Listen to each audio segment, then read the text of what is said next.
organization or a community organization or a Greek letter organization, whatever it is, let's begin to do old school organizing by going door to door and talking to people, especially when we know that the two groups that are hit the most are the elderly population and younger voters.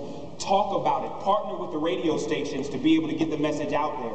Work with churches and community organizations to make sure that we're talking about not how devastating the legislation is that's on the books now. Let's talk about what we need to do. Here is the ID you need. You cannot show up at the poll without this ID. Do you have this ID?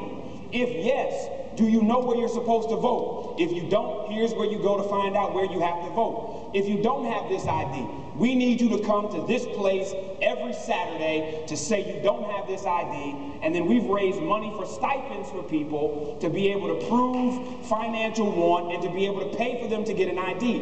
We're going to occupy, this is where we'll occupy everything, we're going to occupy the state ID office. Every Wednesday, you need an ID, come down and get an ID on Wednesday. We're going to make sure that it gets taken care of. Sometimes it's not rocket science, it's cotton candy. And if we would just eat the cotton candy, we wouldn't be sitting around banging our heads up against the wall trying to figure out the rocket science.